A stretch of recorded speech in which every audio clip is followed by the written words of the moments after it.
from what I've read about Mr. Rosenthal,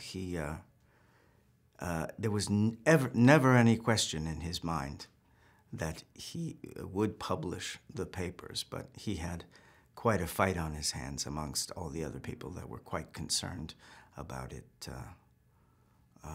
doing damage to the paper's reputation, among other things.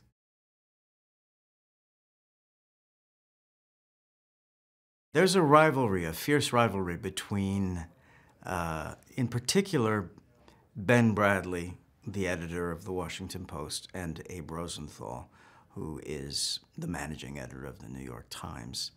The Times was considered, I think, much more of a national, even international paper at that time. They had gone public 2.5 years before the Post.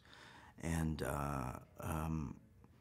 I think Ben Bradlee had a bee in his bonnet, particularly about the Times, because apparently he read the Times every day, or at least some of that is shown in our film.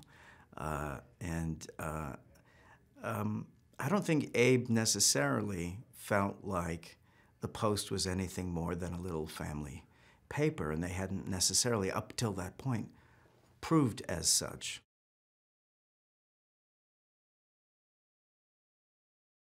He does work very fast.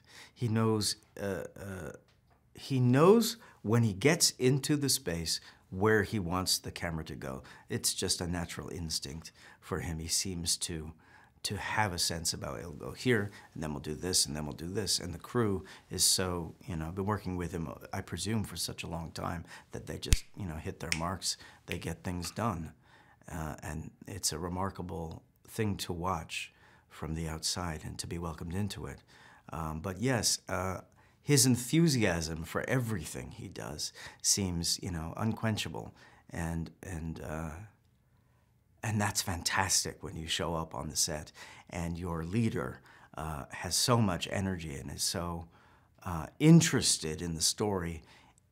And he's constantly seeing new things, and he's wide open to new ideas. Just, during the course of this, during my research on Abe, I had found one particular anecdote that he seemed to put across in all of his interviews. So I told Steven what the anecdote was. He said, "It's great. Where can we put it in?" So he's wide open to all of us, when we learn about the people we're playing, bringing that information in and collaborating together. It's wonderfully collaborative and kind, and he knows what he wants, too.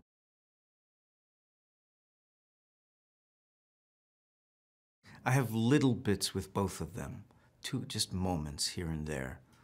So it's not a lot of time, but even in those moments, you get a sense of, how masterful they are at their craft, how liquid and easy and fluid they can spin laughter into a moment, or take energy from a conversation on the set and apply it to what they're doing.